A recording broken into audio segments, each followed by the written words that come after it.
Ethan Moore thought he had it all figured out. The perfect wedding, the perfect bride, the perfect future mapped out like blueprints on his architect's desk. But when two 6-year-old boys came running down the aisle shouting, "Daddy!" his carefully constructed life shattered in front of 300 gasping witnesses. The woman standing behind them, Naomi Carter, was the one he'd loved and abandoned 7 years ago, the one his mother had secretly kept away from him, the one carrying the truth he never knew existed. Now, with his engagement destroyed, his reputation in ruins and his mother's betrayal exposed, Ethan faces an impossible choice: cling to the wreckage of his old life or fight for the family he never knew he had. What he doesn't know yet is that winning back Naomi's trust will cost him everything he thought mattered and give him everything he truly needs. If you want to see how a man rebuilds his life from the ashes of his own mistakes, subscribe right now and comment where you're watching from, because this redemption story is about to get real. The morning sun painted everything gold. Ethan Moore stood in front of a tall mirror, adjusting his tie for the 3rd time. His hands wouldn't stop shaking. "You look like you're about to faint," Brian said from behind him. Brian Cole was his best man and business partner. He'd known Ethan since college. "Want some water?" "I'm fine." Ethan's voice came out rougher than he meant. He cleared his throat and tried again. "Just nervous, you know." "Every groom gets nervous." Brian clapped him on the shoulder. "Grace is perfect for you. Your mom's been planning this wedding for months. Everything's going to be great." Ethan nodded, but the knot in his stomach wouldn't go away. He looked at himself in the mirror, dark hair combed back perfectly, expensive suit that fit like it was painted on. He looked like someone from a magazine, but underneath all that, something felt wrong. He couldn't explain it, couldn't name it, just this feeling that he was stepping into a life that didn't quite fit. "5 minutes," someone called from the hallway. Brian grinned. "That's our cue. You ready?" "Yeah." Ethan forced a smile. "Let's do this." The countryside mansion where they were getting married belonged to Grace's family. Everything about it screamed money and tradition. White columns, perfectly trimmed hedges, a garden that looked like it came straight from a painting. Guests were already filling the rows of white chairs set up outside. Women in fancy dresses, men in suits. Everyone who mattered in their social circle was here. Ethan's architectural firm had landed 3 new projects just from the guest list alone. His mother, Laura Moore, stood near the front row. She wore a pale blue dress and pearls. When she saw him, her face lit up with pride. She'd been waiting for this day ever since Ethan graduated college. The right family, the right woman, the right future. "You look handsome," she said, kissing his cheek. "Grace is a lucky girl." "Thanks, Mom. I'm so proud of you, sweetheart." Her eyes got a little misty. "You've made all the right choices." Ethan smiled, but that knot in his stomach twisted tighter. The string quartet started playing. Everyone stood. Ethan took his place at the altar, Brian beside him. The minister smiled warmly. Then Grace appeared at the end of the aisle. She was beautiful. There was no other word for it. Her white dress sparkled in the sunlight. Her blonde hair was swept up in soft curls. She looked like a princess from a fairy tale. Grace's mother walked beside her, practically glowing with happiness. "Marrying a Moore," she'd said at the rehearsal dinner. "Grace is making such a smart choice." Smart choice. That phrase had stuck in Ethan's head all night. Grace reached the altar. Her eyes met his. She looked confident, sure, like this was exactly where she was meant to be. The minister opened his book. "Dearly beloved, we are gathered here today." Ethan tried to focus on the words, tried to feel what he was supposed to feel: joy, excitement, that rush of knowing you're about to start forever with someone. But all he felt was numb. "Do you, Grace Elizabeth Langford, take this man to be your lawfully wedded husband?" "I do." Grace's voice was clear and strong. She squeezed his hands. "And do you, Ethan James Moore, take this woman to be your lawfully wedded wife?" Ethan opened his mouth. The words were right there. 2 simple words that would seal everything. "Tiger, Daddy!" The shout came from the back of the garden, high-pitched, excited, a child's voice. Everyone turned. 2 little boys came running up the aisle. They couldn't have been more than 6 years old. Both had blonde hair that caught the sunlight. Both wore matching blue shirts and khaki pants. And both were heading straight for Ethan with huge smiles on their faces. "Daddy! Daddy, we found you!" The whole garden went silent. Ethan's heart stopped. The boys reached him and wrapped their arms around his legs, laughing like this was the best day of their lives. "We looked everywhere," one of them said, beaming up at Ethan. "Mommy said you'd be here." Grace stumbled backward. Her face went white. What is this? Ethan couldn't move, couldn't speak. His brain had completely shut down. Then he saw her, walking up the aisle behind the boys, moving slowly, like each step took all her courage. Naomi Carter. 7 years melted away in an instant. College. Late nights in the library. Her laugh that made everything feel lighter. The way she'd look at him like he was the only person in the world. The woman he'd loved more than anything. The woman he'd walked away from. She wore a deep burgundy dress. Simple, elegant. Her dark hair fell in natural curls around her shoulders. She was still beautiful, more beautiful than he remembered, and she looked terrified. Naomi? Ethan's voice came out as a whisper. The boys looked up at him. You know our mommy? The garden erupted. Gasps, whispers, cameras flashing. Grace's mother stood up, her face twisted with shock and anger. Naomi reached the altar. Her eyes met Ethan's. There was pain there, and something else, something that looked like an apology. I'm so sorry, she said quietly. I didn't mean for this to happen. The boys, they insisted on coming. They wanted to meet their father. The world tilted. Ethan grabbed the altar rail to steady himself. Father? Grace's voice cracked. Ethan, what is she talking about? One of the boys tugged on Ethan's jacket. Are you getting married? Can we be in the wedding? Caleb, Cole, come here. Naomi's voice was gentle but firm. The boys hesitated, then walked to her side. She put her hands on their shoulders. Ethan stared at them, really looked at them. Blonde hair, blue eyes, the same shape of face he saw in the mirror every morning. When? His voice barely worked. When were they born? 6 years ago. Naomi's hands trembled on the boy's shoulders. I tried to tell you, I called. I wrote letters. I even went to your office once, but security wouldn't let me up. That's a lie. Laura Moore's voice cut through the silence. She stepped forward, her face red. My son would never... Mom, don't. Ethan held up his hand. He couldn't take his eyes off the boys. Off Naomi. 6 years. These children had been alive for 6 years, and he'd known nothing about them. Grace yanked off her veil. Tears streamed down her face, ruining her perfect makeup. You had children with another woman? And you didn't tell me? I didn't know. Ethan felt like he was drowning. Grace, I swear I didn't... Liar! She threw her bouquet at his chest. You're a liar! Her bridesmaids rushed forward, surrounding her. Grace sobbed into their arms while they shot furious looks at Ethan. Guests were standing now, talking, pointing, taking pictures with their phones. This would be all over social media in minutes. Come on, boys. Naomi's voice stayed calm, but Ethan could hear the shake underneath. We should go. But we just got here, Cole said. Or maybe it was Caleb. Ethan couldn't tell them apart. We wanted to see Daddy. I know, baby, but this isn't the right time. She turned to leave, guiding the boys back down the aisle. They kept looking over their shoulders at Ethan, confused why everyone was upset. Wait. Ethan's legs finally started working. He took a step forward. Naomi, wait, please. She stopped but didn't turn around. I need to talk to you. I need to understand. I think you've done enough. Grace's father stepped in front of him. His face was hard as stone. You've humiliated my daughter in front of everyone we know. Stay away from our family. But stay away. Naomi was almost to the garden entrance. The boys were holding her hands, their earlier excitement gone. They looked scared now, confused. Ethan wanted to run after them, wanted to demand answers, wanted to turn back time and figure out where everything had gone so wrong. But his feet wouldn't move. Grace was crying harder now. Her mother was screaming at someone about ruining the wedding. Laura Moore stood frozen, her face pale. Brian appeared at Ethan's side. We need to get you out of here. Now. I can't just leave. Yes, you can. There's nothing left to save here. Brian grabbed his arm. Come on. The string quartet had stopped playing. Guests were filing out, their excited chatter filling the air. Everyone was talking about the scandal, the drama, the wedding that fell apart. Ethan let Brian lead him back into the mansion, through the hallways, past rooms decorated for a reception that would never happen, past the cake, past the champagne.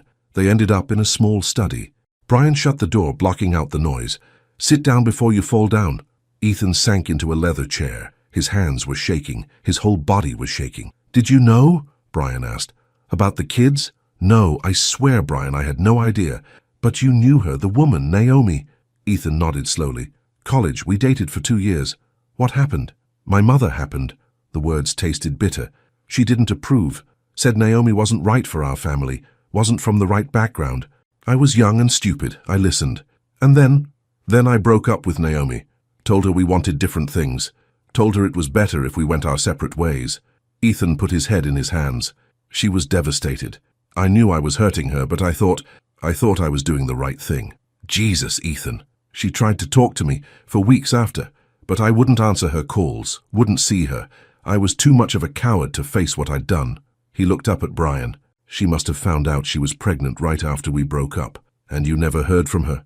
Never. She said she tried to contact me, but Ethan's chest tightened. What if my mother stopped her? What if Mom intercepted the calls, the letters? Brian didn't answer. He didn't have to. They both knew Laura Moore was capable of that. A knock on the door made them both jump. Ethan, his mother's voice. We need to talk. Brian looked at him. Want me to stay? No. I need to do this alone. Brian squeezed his shoulder and left. Laura entered, closing the door behind her. She looked smaller somehow, older. Mom, before you say anything, I need you to understand something. She sat down across from him. Everything I did for you, to protect you. Ethan's blood went cold. What did you do? That woman, Naomi. She called the house a few times. Years ago, left messages. And I deleted them. Laura's voice didn't waver. She sent letters to your office. I told your assistant to throw them away. Rage flooded through him, hot and sharp. You had no right.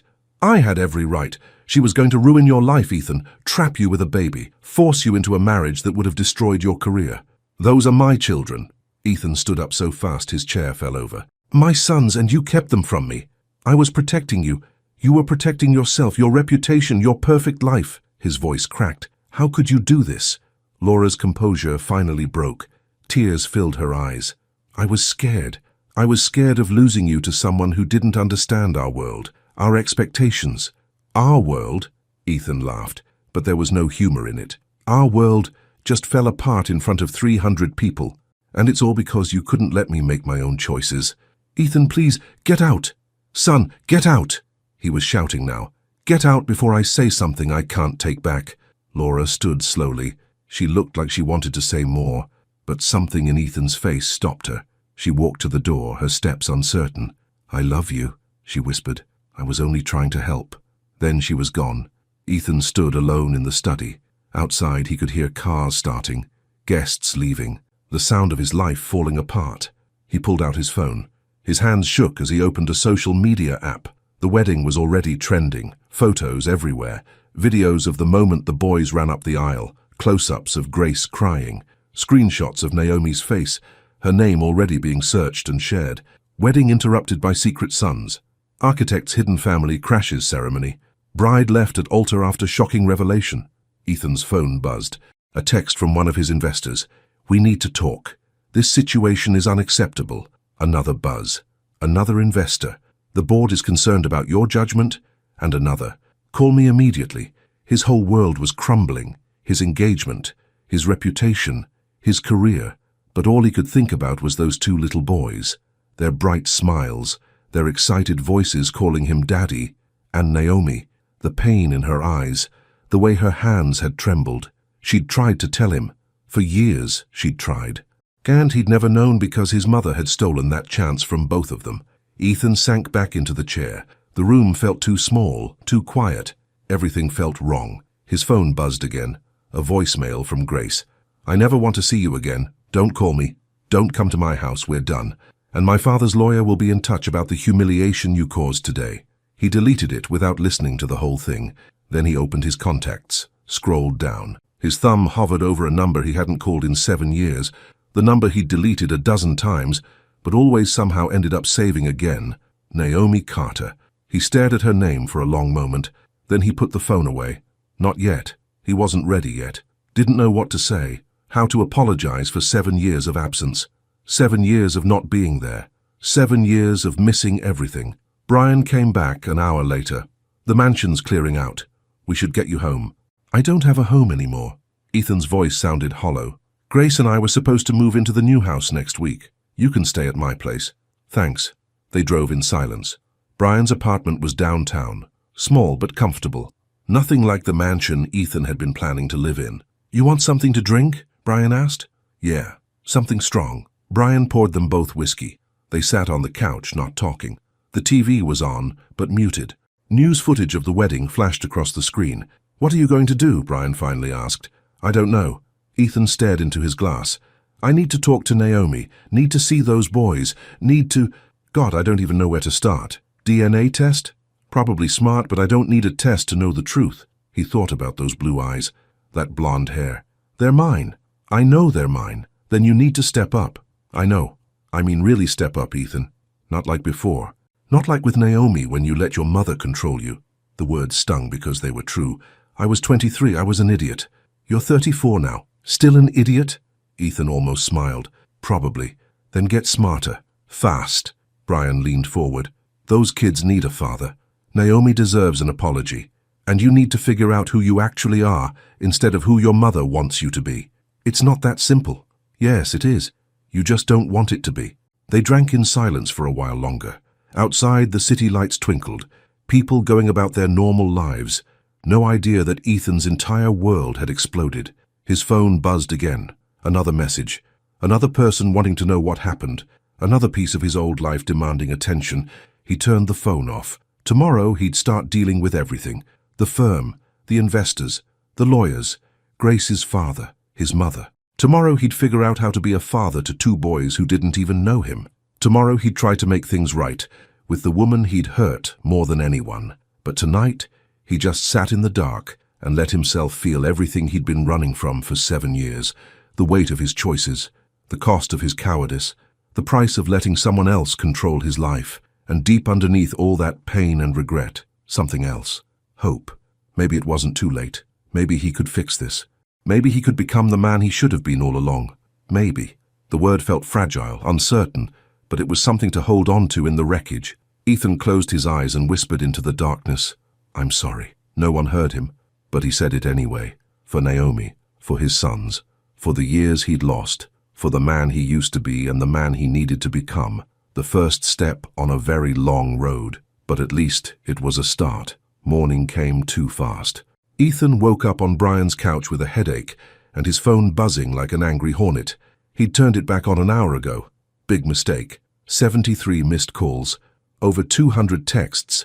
His email inbox had exploded, and every social media app showed nothing but notifications. The wedding crash was everywhere. Groom's secret family exposed. Double life destroyed at the altar. Someone had even made memes. One showed the two boys running up the aisle with a caption, "When you forget to clear your browsing history." Ethan wanted to throw his phone across the room. Instead, he scrolled through the messages. Most were from people he barely knew, friends of friends, distant relatives. Everyone wanted details. Everyone had an opinion. But 3 messages stood out. The first was from his firm's senior partner. "Emergency meeting, 9 a.m. Don't be late." The second was from Grace's father's lawyer. "Mr. Moore, we need to discuss compensation for emotional distress and public humiliation." The third was from a number he didn't recognize. "This is Naomi. The boys keep asking about you. We should talk when you're ready." His heart stopped at that last one. She'd reached out first, after everything, after he'd abandoned her 7 years ago, after his mother had blocked her attempts to contact him, after yesterday's disaster. She was still willing to talk. Ethan typed a response, deleted it, typed another, deleted that too. What could he possibly say that would be enough? Finally, he settled on, "Can we meet today? Please, I need to see you." See them. He hit send before he could overthink it. The response came back in less than a minute. "The boys have soccer practice at 3. We'll be at Morrison Park. You can come if you want. I'll be there. Thank you." "You look terrible." Brian emerged from his bedroom, already dressed for work. "Sleep at all?" "Maybe an hour." "Coffee?" "Please." They sat at Brian's small kitchen table. The coffee was strong and black, exactly what Ethan needed. "I have a meeting at the firm," Ethan said. "They're probably going to fire me." "They can't fire you. You're a partner. They can pressure me to leave." "Same thing." He rubbed his face. "Half our investors are pulling out. I saw the emails. Because of the wedding? Because of the scandal? Because I'm suddenly unreliable, unpredictable. A risk." Ethan's voice was flat. "In their world, having secret children makes me a liability. That's garbage. That's business." He finished his coffee. "I'm meeting Naomi this afternoon at the park. The boys have soccer practice." Brian raised his eyebrows. "That's fast. I've already missed 6 years. I'm not missing another day." Good. That's good. Brian stood up. You need anything? Moral support? A lawyer? I need to do this alone, but thanks. The morning meeting was worse than Ethan expected. 5 senior partners sat around a conference table. Their faces were stone cold, professional, but underneath, Ethan could see the judgment. Mr. Moore, Richard Chen, the head partner, folded his hands. I'm sure you understand why we've called this meeting. The wedding, the spectacle. Richard's voice cut like glass. We've had 12 clients express concerns since yesterday. 3 have terminated contracts. Our reputation is damaged. I didn't know about the children, Ethan said. If I had known, it doesn't matter what you knew. Another partner, Susan Mills, leaned forward. What matters is perception, and right now, you're perceived as reckless, irresponsible, a man who can't manage his personal life. That's not fair. Fair doesn't matter in this business. Richard pulled out a folder. We're giving you 2 options. Option 1, take a leave of absence. 6 months. Let the scandal die down. Come back when you're ready to be professional again.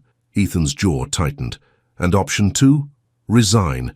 We'll buy out your partnership at fair market value. You leave quietly. No fuss. You're forcing me out. We're giving you choices. Susan's voice softened slightly. Ethan, you're talented, but you're also toxic right now. We can't afford that. He wanted to argue, wanted to fight. But what was the point? These people didn't care about the truth. Didn't care that his mother had sabotaged his life. Didn't care that he'd been kept from his own children. They only cared about money, image, control, just like his mother. I'll take the leave of absence, Ethan said quietly. 6 months. Richard nodded. Clean out your office by tomorrow. HR will handle the paperwork. Fine. He walked out without shaking anyone's hand. His office felt empty. Photos on the wall of buildings he'd designed. Awards, certifications. 7 years of work. 7 years of climbing the ladder, and now it was all paused, frozen, because of one moment of truth. Ethan started packing his personal items into a box. It didn't take long. He'd never decorated much, never made the space his own.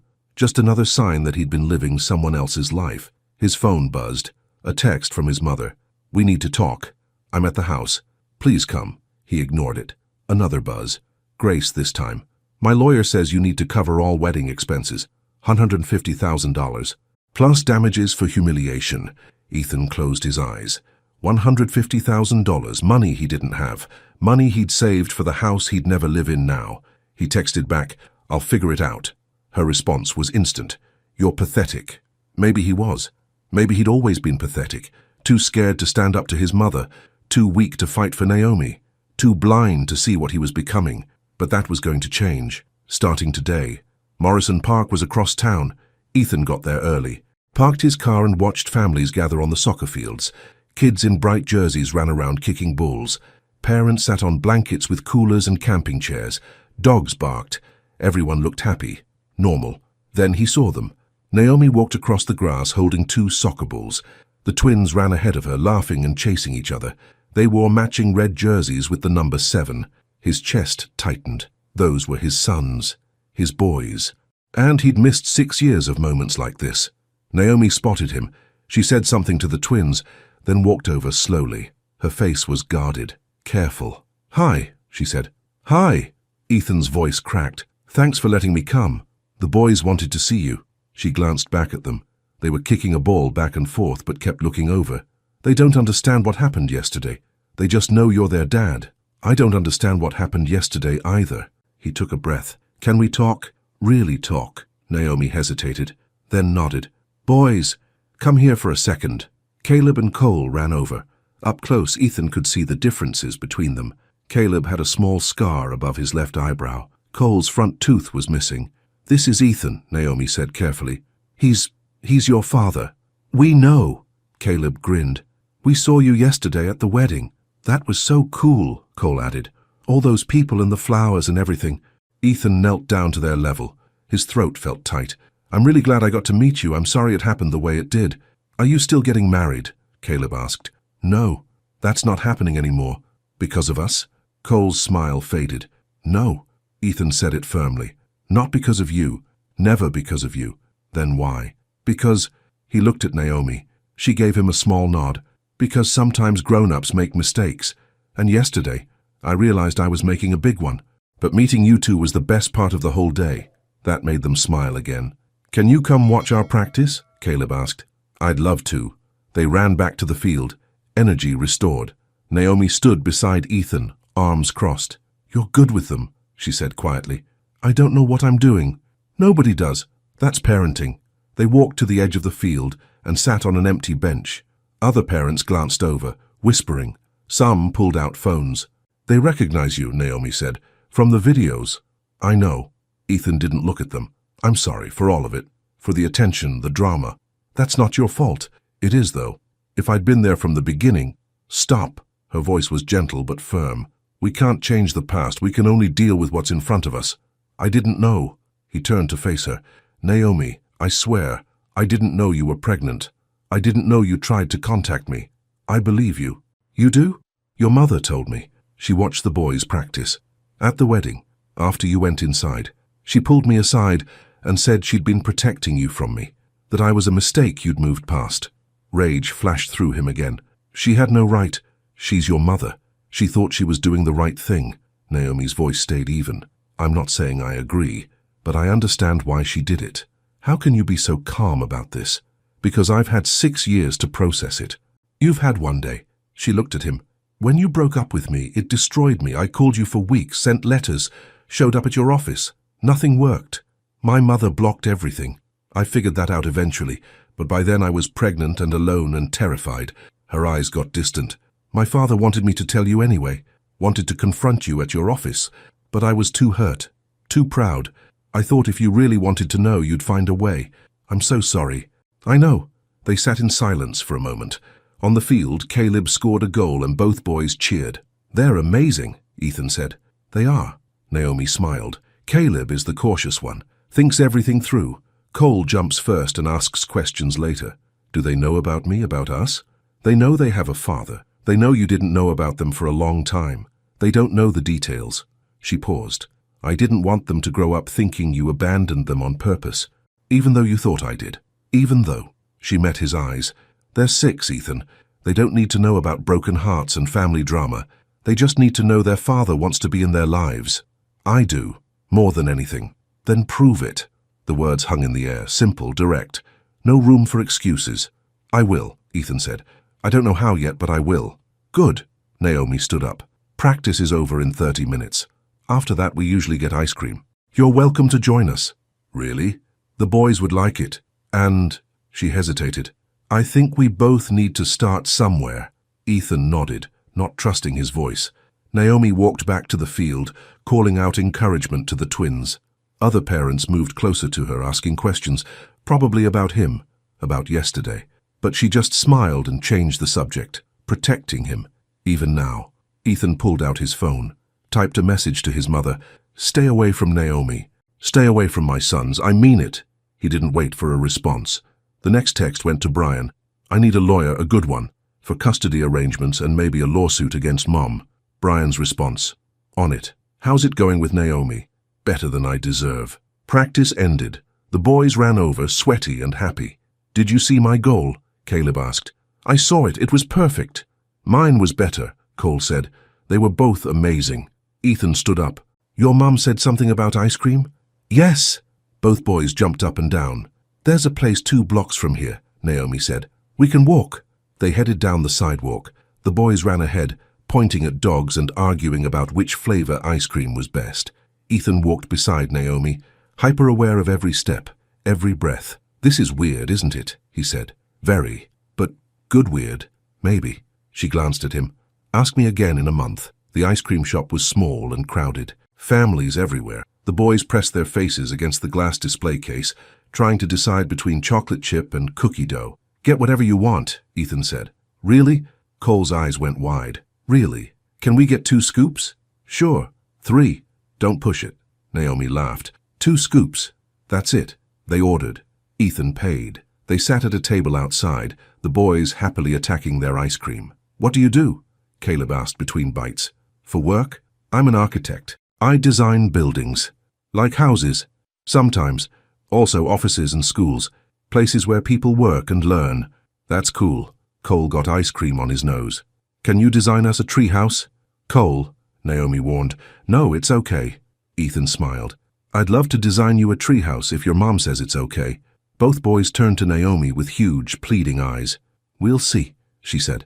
Classic mom answer. They talked about school, about their favorite subjects, about their teacher, Ms. Jenkins, who was nice but gave too much homework, about their friends and their dog Max, who was old and liked to sleep in the sun. Normal conversation, normal life, everything Ethan had missed. Do you have a dog? Caleb asked. No, I've been too busy with work. That's sad. Everyone needs a dog. Maybe I'll get one. You should get a big dog, like a golden retriever. Those are the best.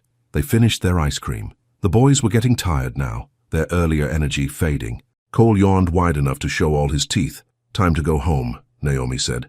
Can Ethan come? Caleb asked. Not today, baby. He has things to do.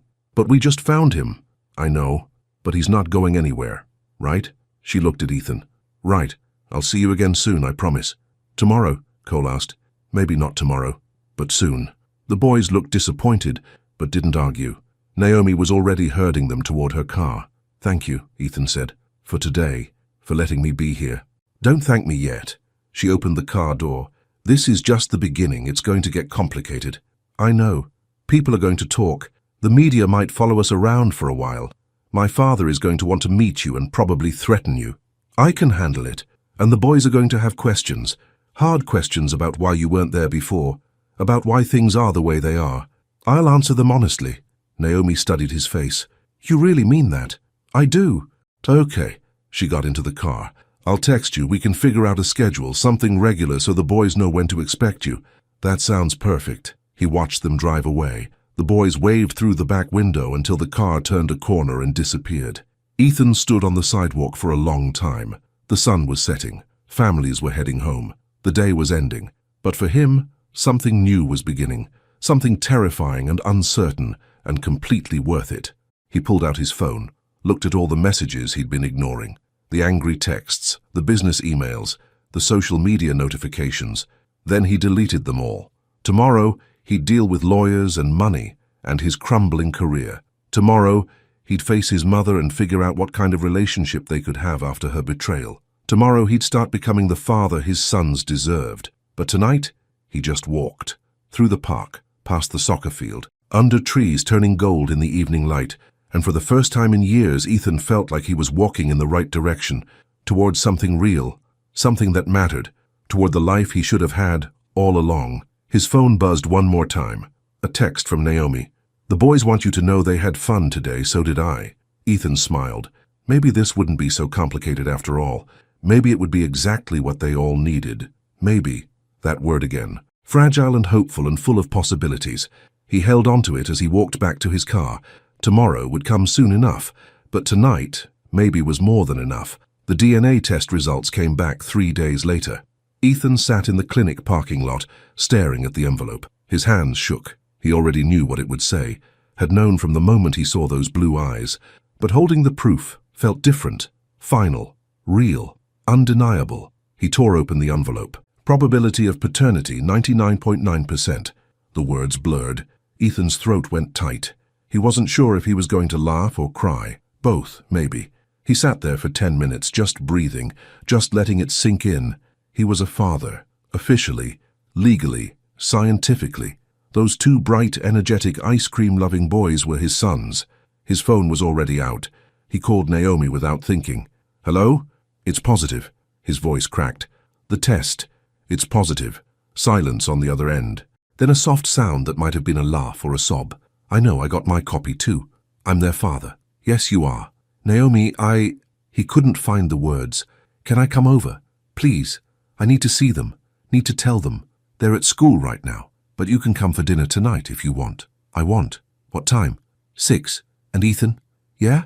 Don't bring anything fancy. We're having spaghetti and it's going to be messy. He laughed. Actually laughed. I'll be there. The rest of the day crawled by. Ethan tried to work on his laptop, organizing files for his leave of absence, but he couldn't focus. His mind kept drifting to tonight, to dinner, to his sons. At 5:30 he left Brian's apartment, drove across town to the address Naomi had texted him, a small townhouse in a quiet neighborhood. Nothing fancy, but the yard was neat, flowers in the window boxes, a bike with training wheels on the porch. A home. Ethan knocked. Footsteps thundered inside, followed by excited shouting. "He's here! He's here!" The door flew open. Both boys stood there, grinning like they'd won the lottery. "Ethan," Cole grabbed his hand, "come see our room. We have bunk beds." "And Legos," Caleb added. "So many Legos." "Boys, let him breathe." Naomi appeared behind them. She wore jeans and a simple blue shirt.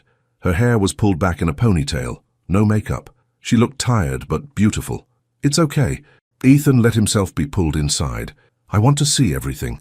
The house was small but warm, lived in, photos on the walls, toys scattered on the floor, a dog bed in the corner where an old golden retriever was sleeping. "That's Max," Caleb said. "He's 14, he doesn't do much anymore." "He's perfect," Ethan said. The boys dragged him upstairs. Their room was chaos. Bunk beds with superhero sheets, posters on the walls, Lego creations on every surface, action figures, books, art supplies. It was loud and colorful and completely overwhelming. "I sleep on top," Cole announced, climbing the ladder. "Caleb gets scared up here." "I'm not scared," Caleb protested. "I just like the bottom better." They showed Ethan everything, every toy, every drawing, every treasure they'd collected. He sat on the floor and listened to them talk over each other, their words tumbling out in excitement. This was what he'd missed. These moments. This energy. This pure, unfiltered joy. "Boys, dinner?" Naomi's voice carried up the stairs. They raced down. Ethan followed more slowly, taking in the details. School papers on the refrigerator, a calendar marked with soccer games and dentist appointments. Normal family life. The kitchen table was set for 4. Spaghetti in a big bowl, garlic bread, salad, simple food. But it smelled amazing. "Sit here." Cole patted the chair next to him. "No, here." Caleb pointed to the chair next to him. "He can sit between you," Naomi said. Problem solved. They ate. The boys talked non-stop, about school, about a kid named Tommy who could burp the alphabet, about how they were learning multiplication, and it was hard, but Cole was getting better at it. Ethan watched Naomi throughout the meal, the way she laughed at their jokes, the way she gently corrected their manners without being harsh, the way she looked at them with so much love. It hurt to see. She'd done this alone for 6 years, every meal, every bedtime, every scraped knee and bad dream and moment of joy, without him, because his mother had decided Naomi wasn't good enough. The anger came back, sharp and hot, but he pushed it down. Not now, not here. "Earth to Ethan." Naomi was watching him. "You okay?" "Yeah, sorry, just thinking." "About what?" "About how lucky I am to be here." Her eyes softened. "We're lucky too." After dinner, they cleaned up together. The boys dried dishes while Ethan and Naomi washed. It felt domestic, normal, like they'd been doing this for years instead of days. "Can we show Ethan our drawings?" Caleb asked. "After baths," Naomi said. "Oh, Mom." "No arguments. You both smell like soccer practice and spaghetti." The boys groaned but headed upstairs. Naomi started filling the sink with water. "You're good at this," Ethan said. "At what?" "Being a mom, balancing everything, making it look easy." "It's not easy." She handed him a wet plate. "Most days I'm just guessing and hoping I don't mess them up too badly. You're doing better than guessing." "Thanks." She was quiet for a moment. "Did you get the results?" "Yeah, this morning." "And?" "Positive, obviously." "Obviously." She smiled a little. "How do you feel?" "Scared, excited, overwhelmed, all of it." He dried another plate. "I want to do this right, Naomi. I want to be the father they deserve. Then be consistent. Show up when you say you will. Don't make promises you can't keep." "I won't." "And be patient, with them and with yourself." She looked up at him. "This is new for all of us. We're going to make mistakes. Even you, especially me." She pulled the plug, draining the sink. "I've been doing this alone for so long. Having someone else here, it's an adjustment. A good adjustment. Ask me in a month." He smiled. That phrase was becoming their thing. Upstairs, the bath was running. The boys were arguing about who got the blue towel. Normal sounds, happy sounds. "I should probably go," Ethan said. "Let you handle bedtime. You can stay if you want, for story time." "Really? The boys would love it. And," she hesitated, "I think it would be good for them to see you as part of the routine." 30 minutes later, both boys were in pajamas and smelling like soap. They bounced on Caleb's bottom bunk, waiting. "What story do you want?" Naomi pulled books off the shelf. "Let Ethan pick," Cole said. "Me?" Ethan looked at the stack. "I don't know what you like." "Anything with dragons," Caleb said. Or superheroes, Cole added. Or both. Ethan picked a book about a dragon who wanted to be a firefighter. The boys settled on either side of him. Naomi sat at the foot of the bed. He read slowly, doing different voices for each character. The boys giggled. Naomi smiled, and something in Ethan's chest cracked open. This was what mattered. Not the firm, not his reputation, not his mother's approval. This, family, love, being present. Again, Cole demanded when he finished. It's bedtime, baby. Naomi stood up. Say goodnight to Ethan. Will you come back? Caleb asked. Yes, if your mom says it's okay. It's okay, Naomi said softly. Both boys hugged him. Tight, unself-conscious hugs that made his throat close up. Good night, guys. Sleep well. Night, Ethan. Downstairs, Naomi walked him to the door. Max lifted his head from his bed but didn't get up. Thank you, Ethan said, for tonight, for all of this. You're their father. You should be here. I know, but... He stopped. I don't deserve this. After everything, after abandoning you. You didn't abandon me, you didn't know. But I should have fought harder. Should have questioned why you stopped calling. Should have... He ran his hand through his hair. I was a coward. You were young. People make mistakes when they're young. That's generous. I'm not being generous, I'm being honest. She leaned against the doorframe. I was angry at you for years, hurt. But I've also had time to think, to understand. Your mother manipulated both of us. That's not your fault. It's partially my fault. I let her control my life. And are you still letting her? The question hit hard. No, I'm done with that. Good, Naomi smiled. Then we can move forward. Just like that. Just like that. She paused. For the boys. They need stability. They need to see us getting along. What about us? Not as parents, as us. The air between them shifted. Heavier. More complicated. I don't know, Naomi said quietly. I'm not ready to think about that yet. That's fair. But I'm not saying never. I'm just saying not now. It was more than he deserved. More than he'd hoped for. Okay. I can work with not now. She laughed softly. Good night, Ethan. Good night. He drove back to Brian's apartment with his heart full and his mind racing. Everything was changing. His whole life was being rebuilt from the ground up, and for the first time in years, he was excited about it. His phone rang. His mother. Again. She'd been calling every day. He'd been ignoring every call. This time he answered. Ethan. Finally. Laura's voice was strained. We need to talk. No.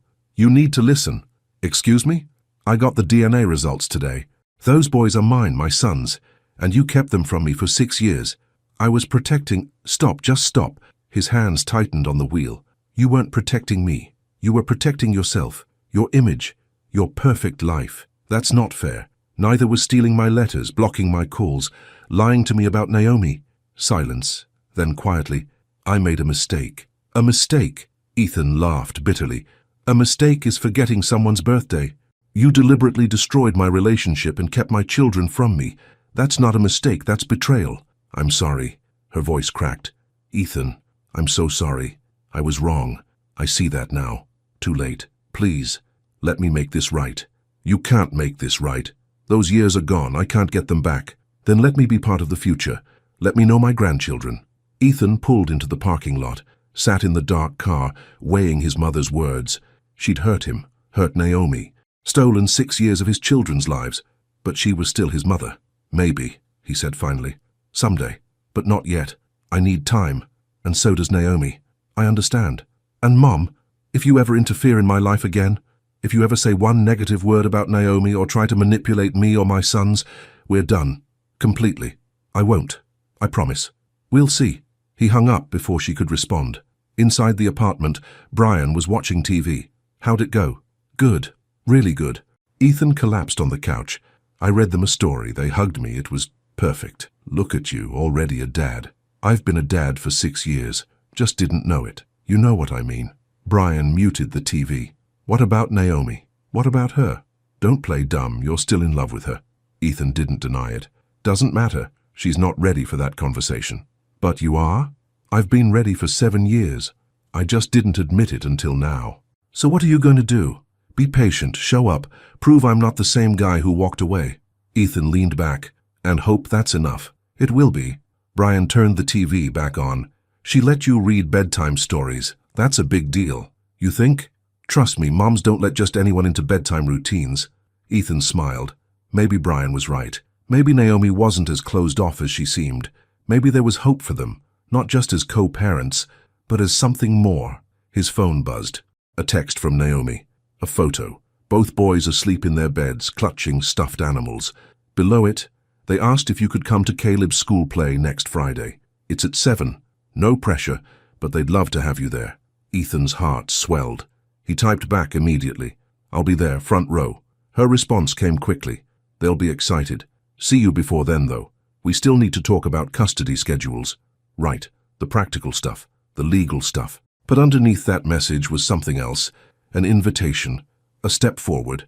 They were building something, slowly, carefully, a family. Not the family he'd planned, not the life he'd imagined, but something better, something real. Ethan looked at the photo again. His sons, peaceful and safe and loved. He'd missed so much, but he wasn't going to miss any more. Whatever it took, however long it took, he was going to prove he deserved to be their father. And maybe if he was lucky, he'd prove he deserved Naomi too. One day at a time, one story at a time, one moment at a time, starting now. His phone buzzed again. Another text from Naomi. Thank you for tonight. The boys haven't smiled like that in a long time. Ethan stared at the message for a long moment. Then he typed, thank you for giving me a chance. I won't waste it. 3 dots appeared, disappeared, appeared again. Finally, I know you won't. Good night, Ethan. Good night. He set his phone down and closed his eyes. Tomorrow he'd deal with lawyers and custody agreements and all the complicated legal stuff that came with suddenly being a father. Tomorrow he'd start figuring out how to split his time between his sons and his career.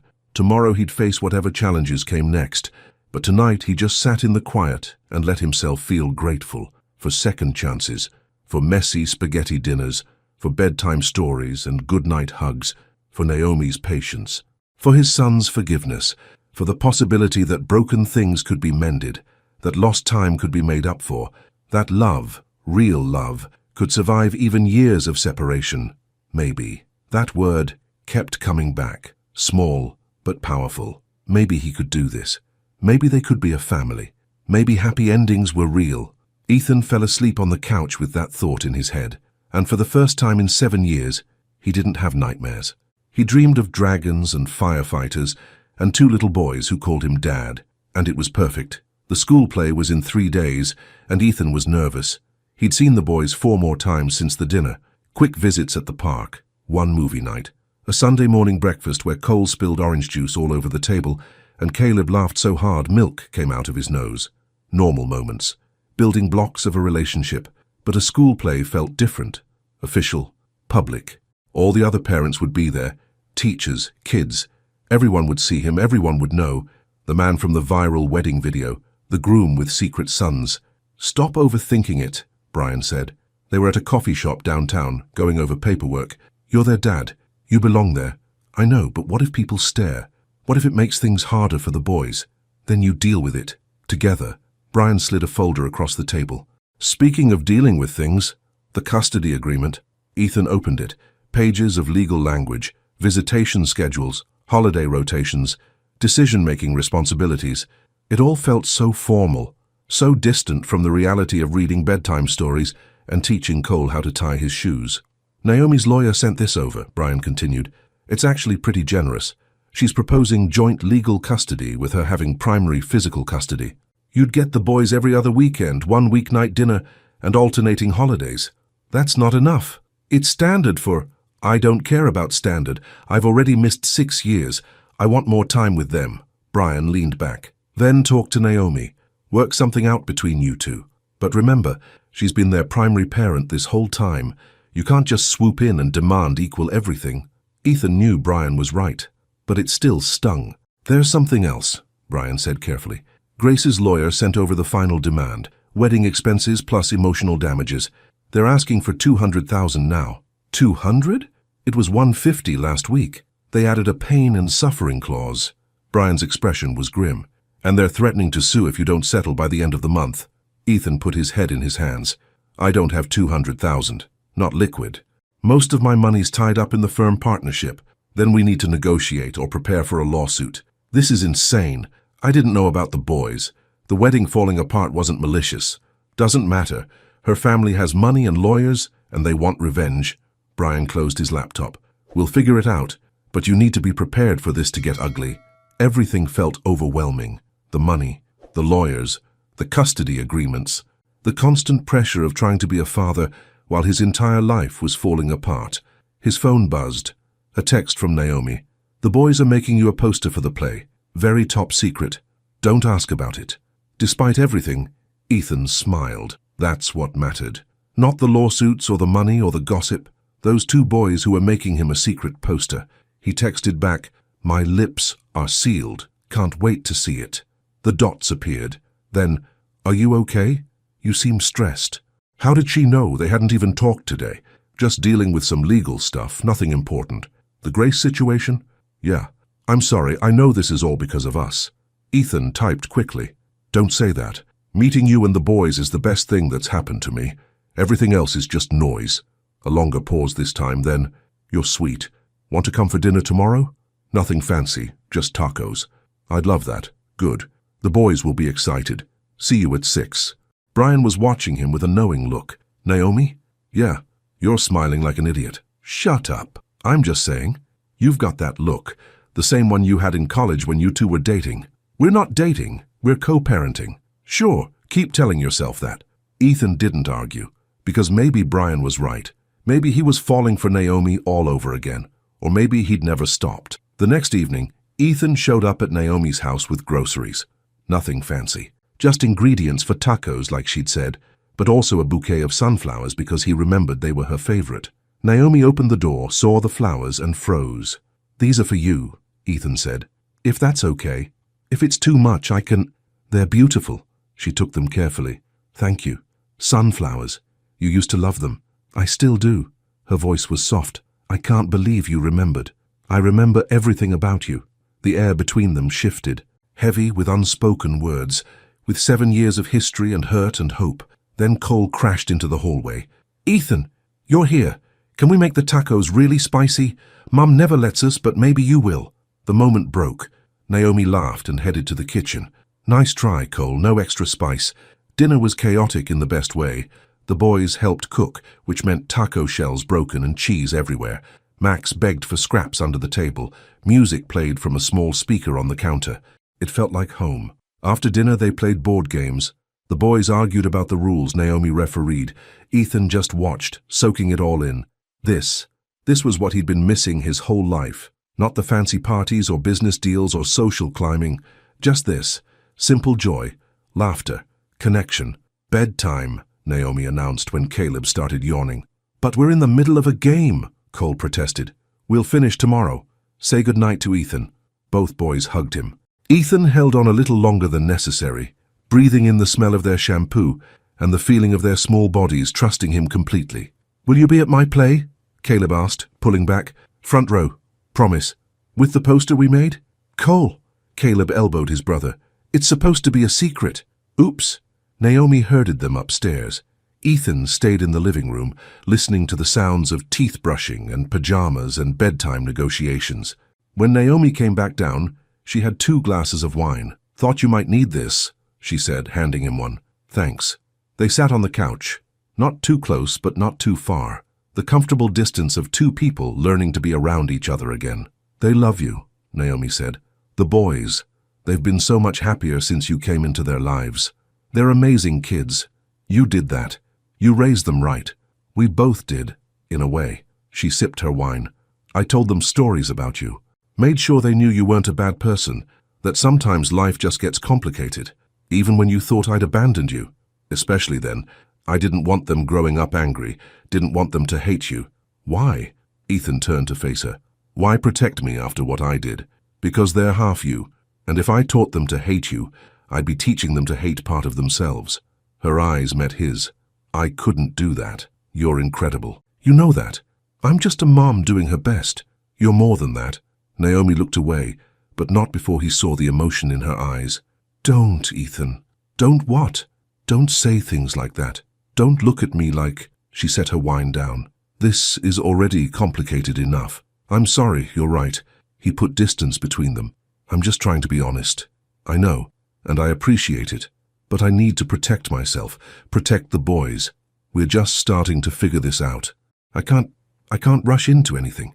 I'm not asking you to, I just want you to know how I feel. And how do you feel? The question hung there, direct, unavoidable. Ethan took a breath. I never stopped loving you, even when I was with Grace, even when I told myself I'd moved on. You were always there, in the back of my mind, the person I measured everyone else against. Naomi's hands trembled slightly. That's not fair. I know. You can't just say things like that and expect me to. I don't expect anything, I'm just being honest. He stood up. I should go. Let you get some rest. Ethan, wait. He turned. She was standing now too, her arms wrapped around herself. I need time, she said quietly. I need to trust that you're not going to disappear again, that when things get hard, you won't run. I won't. I promise. Everyone promises, but promises are just words. She stepped closer. I need to see it, need to feel it, need to know in my bones that you're here for the long run. Then watch me, I'll prove it every single day. They stood there, inches apart. Ethan could see the battle in her eyes, fear versus hope, past pain versus future possibility. Finally, she nodded. Okay, but we go slow as you need. And the boys come first. Always. Always. And if this doesn't work, if we try and it falls apart, we still have to co-parent. We still have to be adults about it. I know. She took a shaky breath. Then maybe we can try carefully, one step at a time. Ethan's heart soared. Really? Really? But I mean it about going slow. I can do slow. Can you? She smiled a little. Because college Ethan was not patient. College Ethan was an idiot. This Ethan has learned some things. We'll see. He wanted to kiss her, wanted to pull her close and never let go. But he held back. This was her pace, her choice. Good night, Naomi. Good night, Ethan. He drove home with his heart pounding. She'd said maybe they could try. It wasn't a guarantee, wasn't a promise of forever, but it was hope. And right now, hope was everything. 3 days later, Ethan stood outside Riverside Elementary School, clutching a bouquet of flowers and fighting nerves. The parking lot was packed, parents and grandparents streaming inside, everyone dressed nice, everyone excited. Ethan smoothed down his shirt. He'd changed 3 times. Wanted to look good but not too formal, approachable but put together. You look fine, Brian said beside him. He'd come for moral support. Stop fussing. I'm not fussing. You've checked your collar 4 times in the last minute. Just want to make a good impression. You're their dad, you don't need to impress anyone. Inside, the school gym was transformed. A small stage, rows of folding chairs, construction paper decorations everywhere. Kids in costumes ran around while parents tried to get photos. Ethan scanned the crowd, found Naomi near the front saving seats. She wore a green dress that made her skin glow. Her hair fell in soft waves. She was the most beautiful woman in the room. Hi. Ethan reached her, suddenly shy. Hi. She smiled. You made it. Wouldn't miss it. These are for the boys, he said, holding up the flowers. After the show. They'll love that. An older man appeared beside Naomi, tall, dark skin, kind eyes but a protective stance. Dad, this is Ethan, Naomi said. Ethan, my father, David Carter. David's handshake was firm, assessing. So you're the architect? Yes, sir. The one who got my daughter pregnant and then disappeared for 6 years. Dad, Naomi warned. It's okay. Ethan met David's eyes. You're right. I wasn't there. I should have been. I'm trying to make up for that now. Trying isn't the same as succeeding. No, sir, it's not. But I'm committed to being there for Caleb and Cole, and for Naomi, whatever they need. David studied him for a long moment, then nodded once. We'll see. Actions matter more than words in my house. I understand. The lights dimmed. Parents rushed to their seats. The principal welcomed everyone. Then the curtain opened. The play was about animals in the forest learning to work together. Caleb played a rabbit. Cole was a squirrel. Both had speaking lines. Ethan leaned forward, phone ready to record. His heart swelled with pride. When Caleb delivered his line, "We're stronger together than apart," Ethan's eyes got misty. Beside him, Naomi reached over and squeezed his hand, just for a moment, then let go. But it was enough. After the play, the boys ran over in their costumes, faces flushed with excitement. "Did you see us?" Cole practically bounced. "You were amazing." Ethan handed them the flowers. "Both of you. I recorded the whole thing." "Can we watch it?" Caleb asked. "Later, baby," Naomi said. "Right now we need to take pictures with Miss Jenkins." Their teacher appeared, a warm woman with laugh lines and kind eyes. "You must be Ethan." The boys have talked about you non-stop. All good things, I hope. Very good things. She smiled. They're lucky to have you back in their lives. Other parents were staring now, whispering. Ethan recognized a few faces from the wedding video comments, but he didn't care. Let them stare. Let them whisper. He was here for his sons. Nothing else mattered. They took photos, the boys with their classmates, with their teacher, with Naomi and Ethan together, the boys between them. "Say cheese!" another parent called out. "Cheese!" The flash went off. A family photo. Not perfect, not traditional, but real. "Ice cream?" Naomi suggested. "Yes!" Both boys cheered. They went to the same shop as before. The boys got their 2 scoops. David joined them, still watching Ethan with careful eyes. "So," David said, "what are your intentions with my daughter?" "Dad!" Naomi's face went red. "It's a fair question." Ethan set down his spoon. "I want to be in their lives, the boys and Naomi. I want to be the father I should have been from the start. And if Naomi lets me, I want to be more than just her co-parent." "You love her?" "Dad, that's enough." "Yes," Ethan said simply. "I never stopped." David nodded slowly. "And when things get hard, when the media pressure keeps up, when your fancy friends judge you for being with a single mother, then I'll deal with it, because they're worth it, all 3 of them." Pretty words. "I know, but I'll back them up with actions. I promise you that." David studied him for another long moment. Then he stood up. "I'm holding you to that promise. Break my daughter's heart again, and fancy lawyers won't save you."